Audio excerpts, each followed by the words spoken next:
Donc, pour ce que l'Esprit veut nous donner ce matin, je vais vous inviter à tourner dans Matthieu chapitre 23. Évangile selon Matthieu chapitre 23. On va lire à partir du verset 25 au verset 28.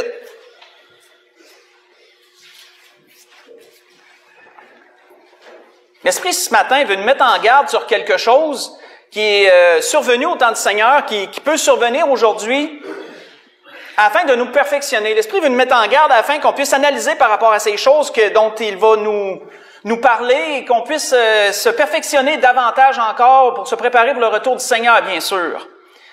Donc, voyons cela dans Matthieu chapitre 23. Si on lit à partir du verset 25 au verset 28, on sait qu'on est dans le chapitre, je vous dirais, dans le condensé des reproches que le Seigneur faisait aux pharisiens, entre autres, qui étaient le parti religieux le plus populaire de son temps. Le Seigneur leur a fait plusieurs réprimandes dans ce chapitre-là. C'est un peu un condensé des réprimandes du Seigneur. Et nous allons en voir une en particulier qui leur a parlé à partir du verset 25. Le Seigneur leur a dit, « Malheur à vous, scribes et pharisiens hypocrites, parce que vous nettoyez le dehors de la coupe et du plat, et qu'au-dedans, ils sont pleins de rapine et d'intempérance. Pharisiens aveugles, nettoie premièrement l'intérieur de la coupe et du plat, afin que l'extérieur aussi devienne net. Malheur à vous, scribes et pharisiens hypocrites, parce que vous ressemblez à des sépulcres blanchis, qui paraissent beaux au dehors, et qui, au-dedans, sont pleins d'ossements, de morts et de toute espèce d'impureté. Vous de même, au dehors, vous paraissez juste aux hommes, mais au-dedans, vous êtes pleins d'hypocrisie et d'iniquité. » On va arrêter là. Nous voyons, frères et sœurs, que dans ce que le Seigneur a exposé ici, dans cette, dans cette partie de réprimande qu'il leur a faite, il leur a fait une réprimande à propos du paraître. À propos du paraître. Quand il leur a dit, vous paraissez juste aux hommes, mais au-dedans, il se passe autre chose. Qu'est-ce que le Seigneur voulait dire par là, plus précisément? Selon le dictionnaire, le mot paraître veut dire sembler ou avoir l'apparence de. On sait que paraître peut avoir plusieurs sens, comme plusieurs mots de notre langage français, mais dans le sens où il est dit ici, le Seigneur nous parle d'apparence. Le Seigneur parlait d'apparence aux pharisiens. Il leur dit, vous semblez être d'une telle façon. Vous avez l'apparence d'être d'une telle façon. Pourquoi que le Seigneur leur disait cela? Parce que ce que le Seigneur leur reprochait, c'était qu'ils avaient la surface d'une certaine piété. Ils avaient une surface de piété. Ce qui frappait l'œil semblait comme ça, avait l'apparence de. Pourquoi le Seigneur leur disait cela? Quand on lit à partir du verset 1, toujours dans le même chapitre, si on recule à partir du verset 1 jusqu'au verset 7, le Seigneur leur dit, il disait à ceux qui étaient là et ses disciples, alors Jésus, parlant à la foule, et à ses disciples dit, les scribes et les pharisiens sont assis dans la chaire de Moïse. Autrement dit, ils ont pris la place de Moïse, ce sont eux qui vous enseignent, en d'autres mots. C'est pour ça qu'il est dit dans la chaire de Moïse. Pas la chair dans le sens de sa chair, mais la chair dans le sens du siège. C'est un peu une image, là. Ils sont là pour enseigner et pour juger.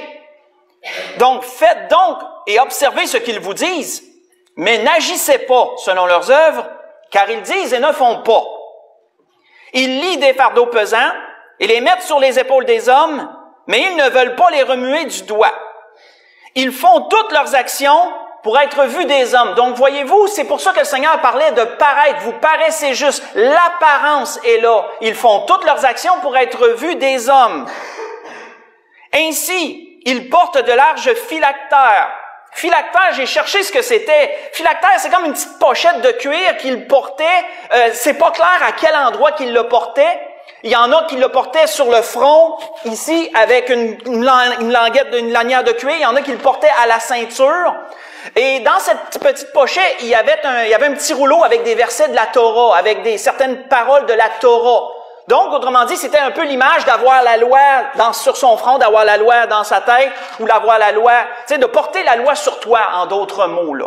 Donc, c'est ça un phylactère. Donc, ils portent de larges phylactères. Autrement dit, leur pochette était visible. On pourrait dire ça. Elle était visible. Et certainement qu'il y avait avec un petit rouleau dedans, avec des versets de la Torah décrits dessus.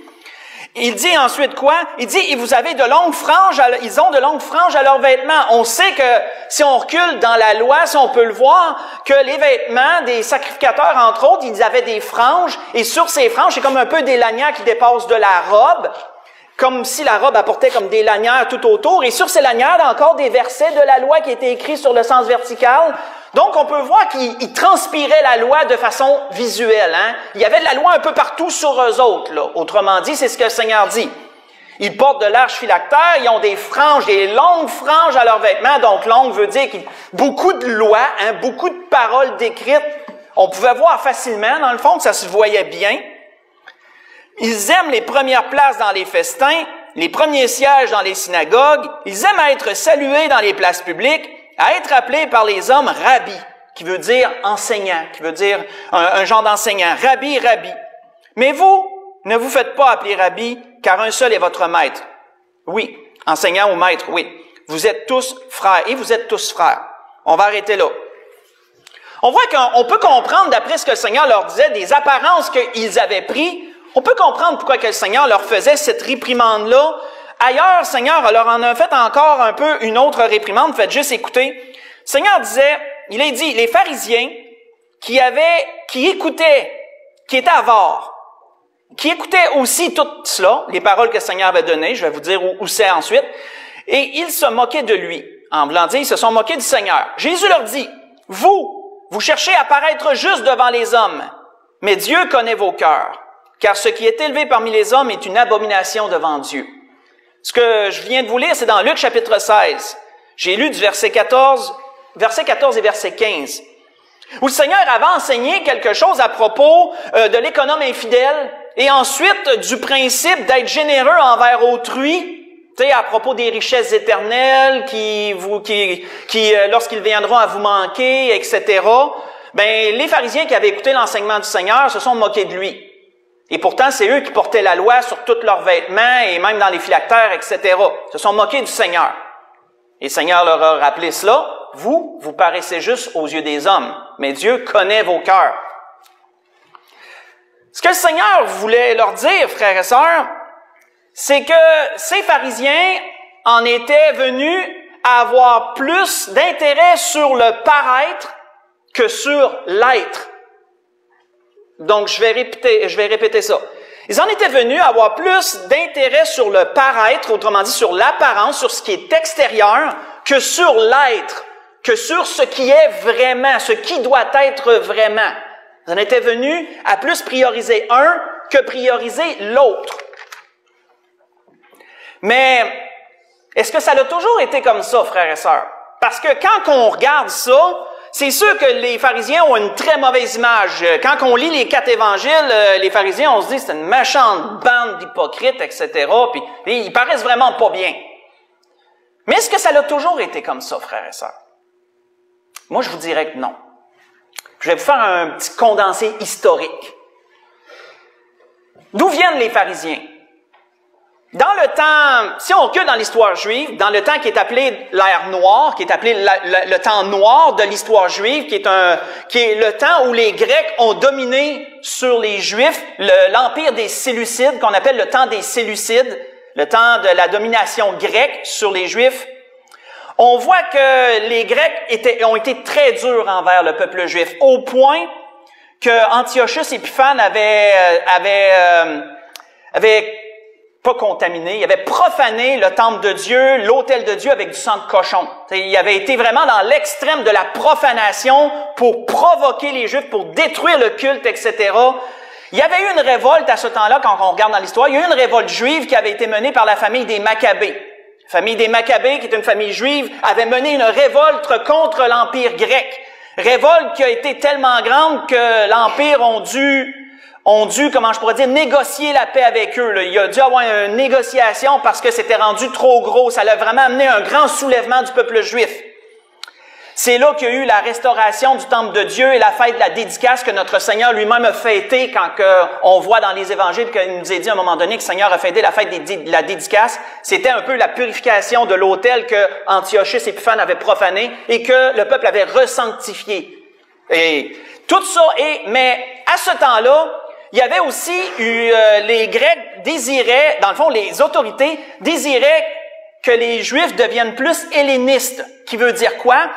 Que les Juifs adoptent la philosophie grecque et qu'ils rejettent leur propre croyance. C'était le désir des autorités grecques d'amener les Juifs à devenir un peu comme les Grecs en termes de croyance et de philosophie.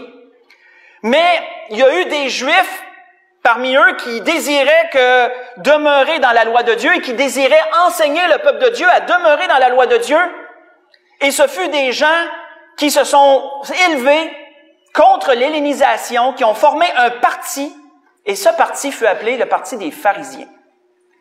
Pharisien vient du mot grec pharisoi, attendez, je l'ai noté, pharisaoi qui veut dire séparer et expliquer. Donc, pharisien, c'est deux mots, qui veut dire séparer et expliquer. Ils ont eu, ce groupe qui s'est formé, ont eu à cœur d'enseigner la loi au peuple afin de freiner, de faire un bouclier un peu à l'hellénisation et de garder le peuple de Dieu dans la pratique de la loi. Est-ce que ça vous semble noble, ça? Hein, on peut dire que c'est extrêmement noble. On peut dire même que c'est extrêmement selon Dieu. Malheureusement, avec le temps, ce parti est devenu de plus en plus religieux, avec des traditions qui s'y sont ajoutées, avec aussi un parti politique. Lorsque les Romains ont conquéri les Grecs, les Romains n'ont pas eu la même façon d'agir que les Grecs envers les Juifs. Les Romains leur ont laissé pratiquer leur foi. Et les pharisiens sont devenus un parti plus politique, où que les gouverneurs négociaient avec les pharisiens s'occupaient de garder le peuple soumis selon la loi romaine, tout en enseignant la loi juive. Donc les pharisiens sont devenus un parti plus politique, mais malheureusement un parti plus hypocrite aussi, comme on le voit au temps du Seigneur, où ils en étaient venus qu'à prioriser l'apparence, qu'à prioriser l'importance, à vraiment l'être, ce qui doit être vraiment. Donc, comme nous le voyons, les choses n'ont pas été toujours comme elles nous sont dépeintes du temps du Seigneur. Ce parti, au départ, a eu un bon fond. Ce parti, au départ, a eu une bonne raison d'être et ils ont vraiment été importants. Mais avec le temps, malheureusement, les choses se sont dégradées.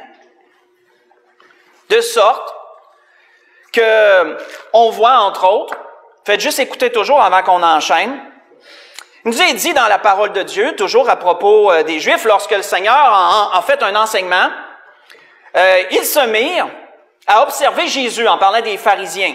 Parlant des pharisiens, des sadducéens, les hérodiens aussi.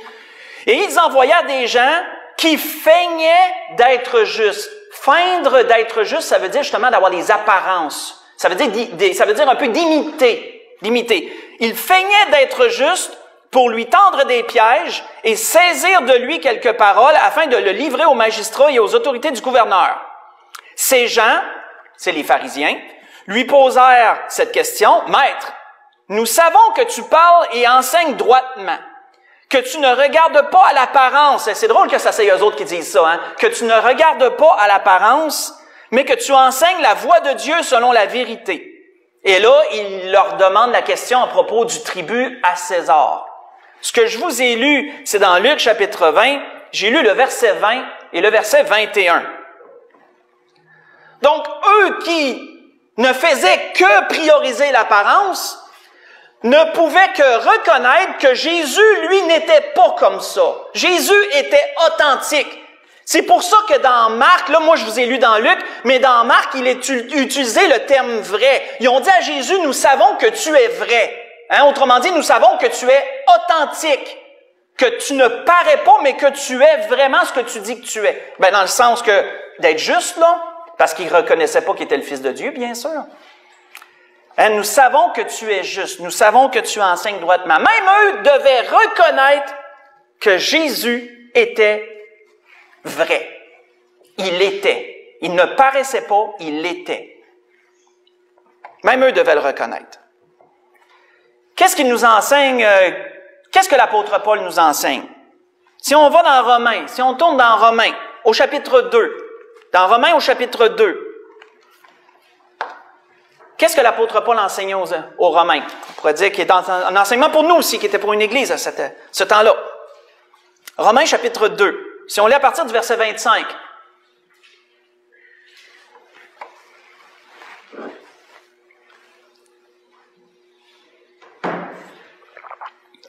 Verset 25 au verset 29.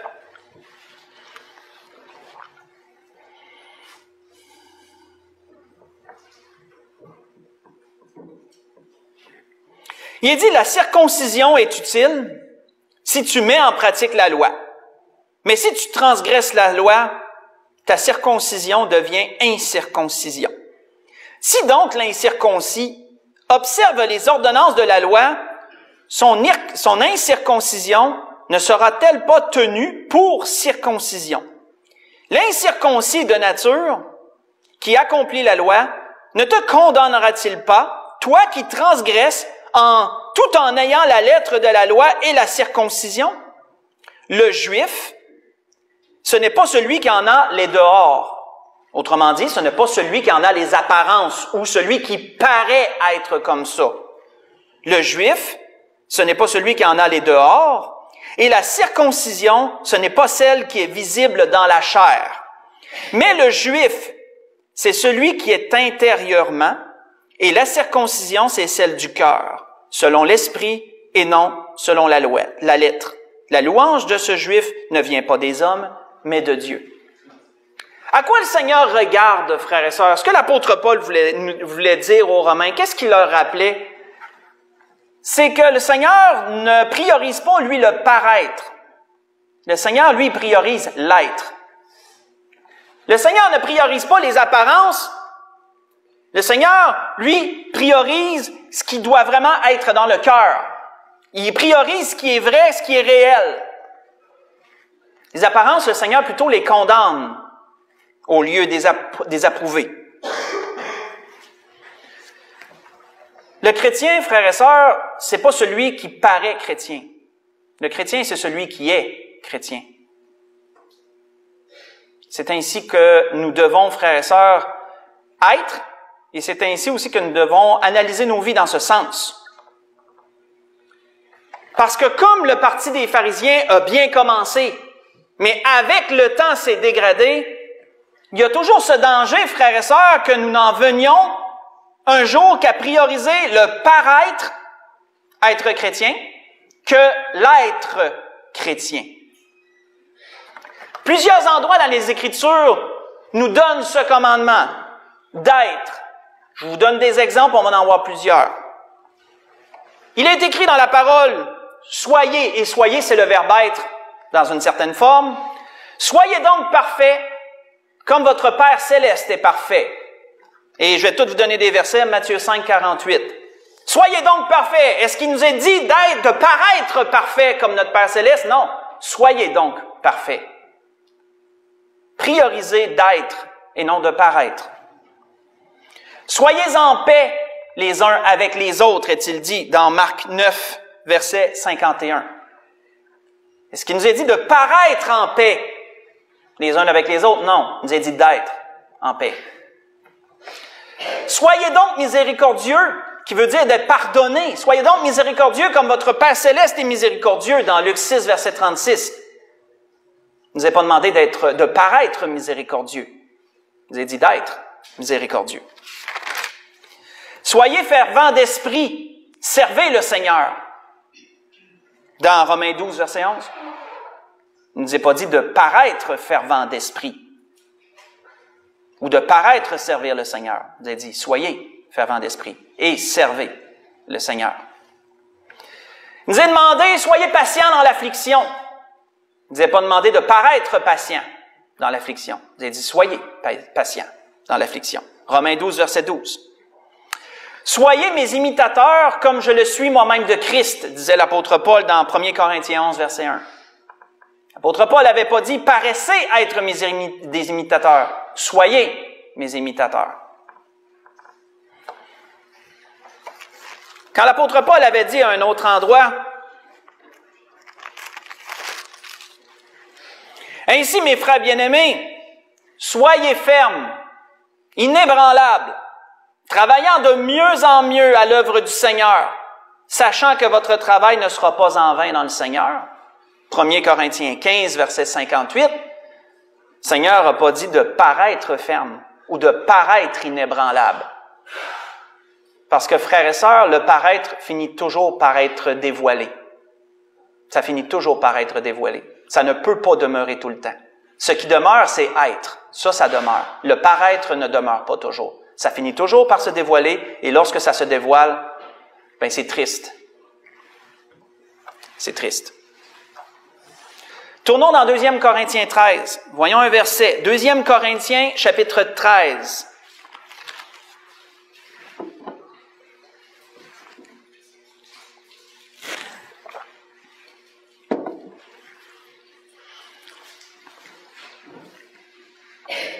Deuxième Corinthiens, chapitre 13, si on lit le verset 11. On s'en va tranquillement vers la conclusion. L'apôtre Paul disait, en concluant cette deuxième lettre, il dit, « Au reste, frères, soyez dans la joie, perfectionnez-vous, consolez-vous, ayez un même sentiment, vivez en paix, et le Dieu d'amour et de paix sera avec vous. » Il n'est pas dit de paraître être dans la joie ou de paraître être quelqu'un qui se perfectionne ou paraître être quelqu'un qui console. Non, soyez. Et lorsqu'on est vrai et qu'on est, Dieu nous accompagne et Dieu est avec nous. On voit qu'il dit à un autre endroit, « Soyez bons les uns envers les autres, compatissant, vous pardonnant réciproquement comme Dieu vous a pardonné en Christ, disait l'apôtre Paul aux Éphésiens, chapitre 4, verset 32. Le Seigneur n'a pas demandé de paraître bons les uns envers les autres. Parce que Jacques lui en parlait de ça, du paraître, hein? Quand il a dit que servirait à quelqu'un si quelqu'un vient te voir puis qui dit qu'il est dans le besoin puis que tu lui dis, ben, va en paix, réchauffe-toi, et autrement dit, là, je vais prier pour toi pour que tu trouves ce que tu as besoin, mais que tu ne lui donnes pas toi-même ce qui est nécessaire. Jacques disait, à quoi ça sert, ça? Ça, c'est du paraître. Ça ne sert à rien. Ça ne sert à rien. Ça n'apporte rien.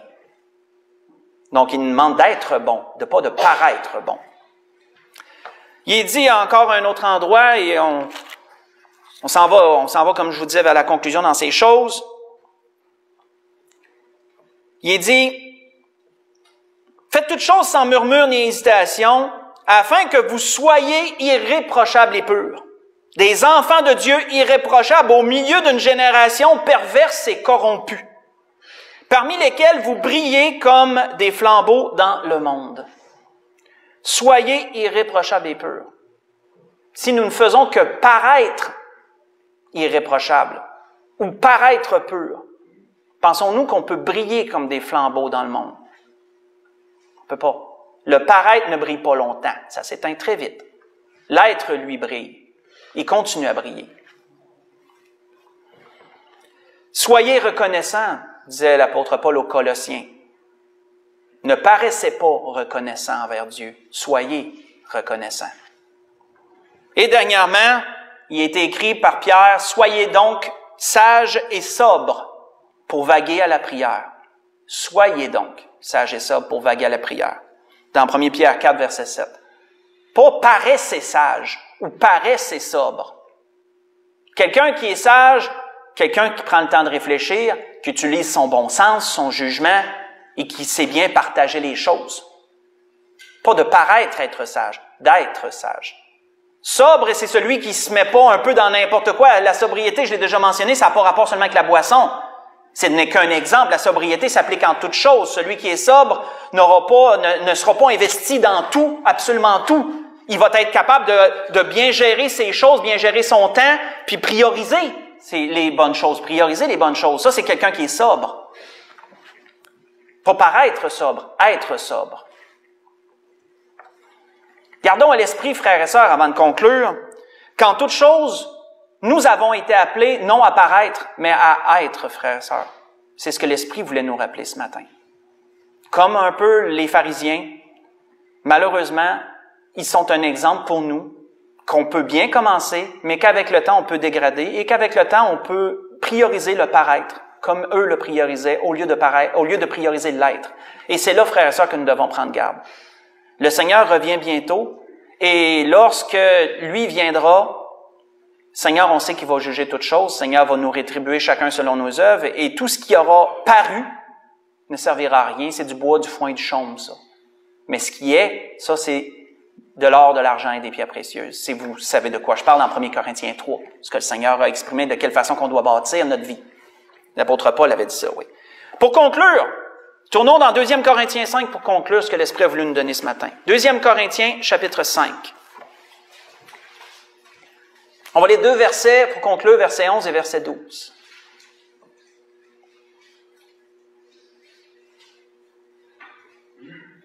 Deuxième Corinthiens, chapitre 5, verset 11 et verset 12, où l'apôtre Paul disait aux Corinthiens, « Connaissant donc la crainte du Seigneur, nous cherchons à convaincre les hommes. Dieu nous connaît. Et j'espère que dans vos cœurs, dans vos consciences, vous nous connaissez aussi. Nous ne nous recommandons pas de nouveau nous-mêmes auprès de vous, mais nous vous donnons l'occasion de vous glorifier à notre sujet, afin que vous puissiez répondre à ceux qui tirent gloire de ce qui est dans les apparences et non dans le cœur. » Qu'est-ce que l'apôtre Paul disait?